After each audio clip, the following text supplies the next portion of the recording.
Nesta segunda parte do tutorial, vamos falar sobre o aspecto operacional para a inserção das informações no plano de ação no submódulo GPO do sistema SIGEDUCA. O plano de ação do PPP corresponde ao item número 4 no submódulo GPO e é dividido em plano de ação bienal e plano de ação anual. Para todas as dimensões do plano de ação bienal, isto é, as dimensões destacadas na imagem da esquerda, como ambiente educativo, prática pedagógica, avaliação, gestão escolar democrática, formação e condições de trabalho dos profissionais da escola, ambiente físico escolar e acesso, permanência e sucesso na escola, os gestores terão que preencher os campos necessidades, objetivo, indicador e meta, como demonstrado na imagem da direita. Estes campos devem estar relacionados com o PPP. Após preencher os campos de cada dimensão, o gestor não deve clicar no ícone próximo. Em seguida, o gestor irá preencher o campo Ação Interventiva. Orientamos inserir no mínimo uma e no máximo duas ações interventivas, uma que gera custo e a outra que não gera custo. Após inserir as ações interventivas, clicar em Incluir e depois em Confirmar. Posteriormente, as ações interventivas inseridas no plano de ação bienal serão migradas para o plano de ação anual. Para esclarecimento, as ações interventivas do plano de ação bienal são ações de caráter generalista para efetivar a meta diagnosticada. Um dos campos que deve ser preenchido para cada dimensão é o campo Indicador. Em live realizada no canal do YouTube da SEDUC, a professora Aline Dávila, citando outros autores, conceitua o indicador como uma medida de ordem quantitativa e qualitativa, dotada de significado particular e utilizada para organizar e captar as informações relevantes dos elementos que compõem o objeto da observação.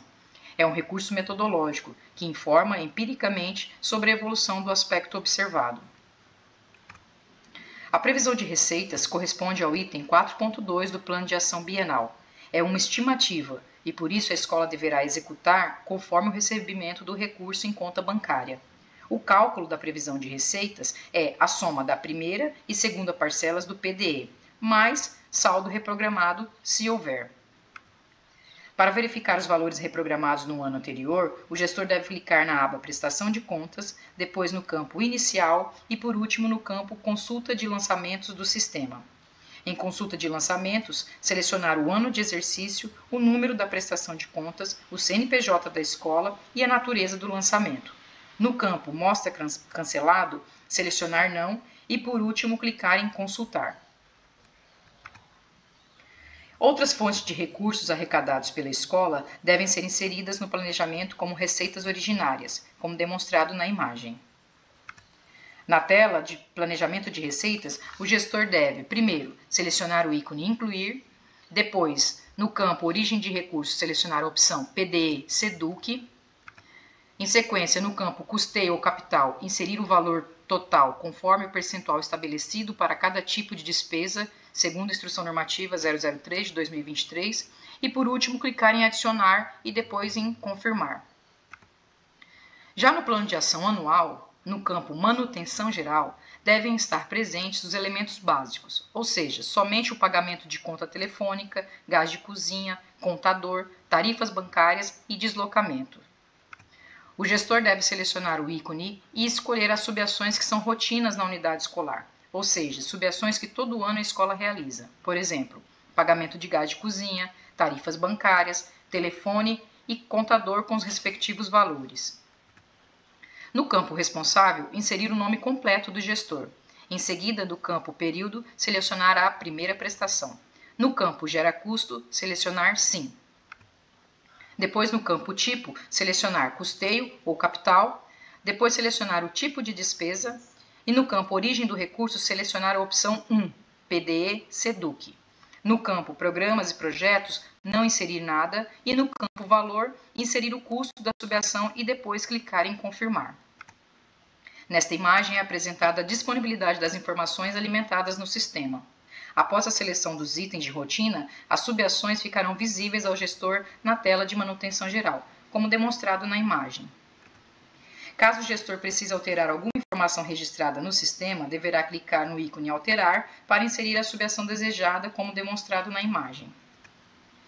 Em sequência, na subação do planejamento de ações anual, o gestor deve preencher o campo Objetivo e depois selecionar o campo Subação. Ao clicar na lupa no item Subação, é possível selecionar a subação desejada. Depois de selecionada, clicar no ícone à direita no sinal de mais.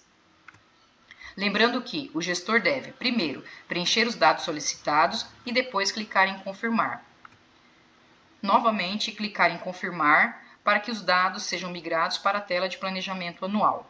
Lembrando que estes procedimentos deverão ser realizados para todas as dimensões do plano de ação anual, isto é, os mesmos passos realizados na dimensão manutenção geral devem ser realizados para todas as 7 dimensões.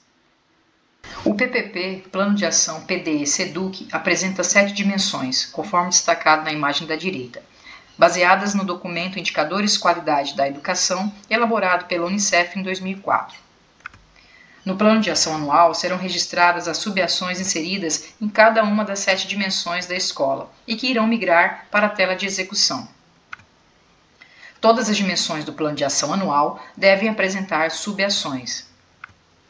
A primeira dimensão é o ambiente educativo. São ações pedagógicas que atuam sobre a escola de forma indireta, junto ao estudante, como projetos, festas comemorativas, festas culturais, jogos, gincanas, reuniões que envolvam a comunidade e os pares escolares, ações que trabalhem aspectos da diversidade e o relacionamento interpessoal. O ambiente educativo é relevante para o sucesso escolar, sendo tarefa proeminente dos profissionais da educação. A segunda dimensão trata da prática pedagógica, corresponde à intervenção pedagógica, refere-se à aquisição de materiais direcionados para professores e estudantes para aprimorar a prática pedagógica, como a aquisição de material pedagógico, material esportivo, equipamentos direcionados para a área pedagógica, como livros, jogos pedagógicos, entre outros. A terceira dimensão trata da avaliação, isto é, dos processos avaliativos das ações que são desenvolvidas dentro da unidade escolar. A avaliação é um processo importante para verificar e ressignificar as metodologias. Deve ser entendida como um processo que objetiva o desenvolvimento da escola e deve reunir estratégias para análise e intervenção pedagógica. A quarta dimensão trata sobre a gestão escolar democrática. São todas as ações que estejam relacionadas ao CDCE e que garantam a gestão escolar democrática, como o calendário das reuniões do CDCE, reunião com os segmentos do CDCE e publicizar as ações da gestão escolar democrática. A quinta dimensão trata da formação e condições de trabalho dos profissionais da escola. São as capacitações para a equipe gestora e profissionais da unidade, além de qualquer outra ação relativa a dar condições de trabalho aos profissionais da escola, como uniformes para a equipe de nutrição e limpeza, EPIs, entre outros. A sexta dimensão trata sobre o ambiente físico escolar. São ações de reparos da infraestrutura, destacando que se trata apenas de reparos mínimos, conforme a Instrução Normativa 003 de 2023. Diz respeito à contratação de serviços especializados na desinfecção de ambiente, aquisição de material de limpeza, limpeza e higienização em bebedouros, com substituição de filtros, aquisição de produtos para higienização de ambientes, álcool 70, água sanitária, detergentes e afins, contratação de serviços para a limpeza do pátio e jardins da escola. A sétima dimensão trata do acesso, permanência e sucesso. São atividades que convidem, despertem o estudante para a escola, para que este permaneça e obtenha sucesso. Ações que, através da ludicidade, dê prazer e motive o estudante a permanecer na escola. Depois de preenchido todas as dimensões, o gestor precisa verificar no item 4.3.9, consulta saldo no painel de planejamento, o planejamento e a execução de todos os valores da receita prevista de custeio e capital. E na execução dos recursos, sempre respeitar os gastos das categorias econômicas de despesas, custeio e capital. No item 4.4, planejamento, o gestor valida o plano de ação. Ao clicar no item 4.5, validar plano de ação. No campo valida movimentos, para confirmar o projeto político-pedagógico, o gestor deve clicar em sim e depois clicar em confirmar. Após a finalização do plano de ação anual, no item 6, todas as 7 dimensões serão migradas para a tela de execução das ações do PPP, para inserção das notas fiscais e cheques. Informamos que, referente aos procedimentos de inserções das notas fiscais na tela de execução, as devidas orientações serão feitas pela Superintendência de Relacionamento Escolar da SAGR. Após a finalização do plano de ação anual, no item 6, e depois das análises, o plano de ação deverá ser validado, conforme imagens na tela. Após verificar todos os apontamentos e orientações pela COPED, o plano de ação será validado. Ao cumprir esta etapa, o PPP seguirá o trâmite para análise do técnico da SAGE e, depois de analisado, será definido em apontamentos do projeto político-pedagógico entre as opções validar ou retornar à escola, conforme apontamentos abaixo, com a inserção de um pequeno texto. Assim que o texto for inserido, deve-se clicar em confirmar. Desta forma, a situação da unidade escolar fica definida em tela.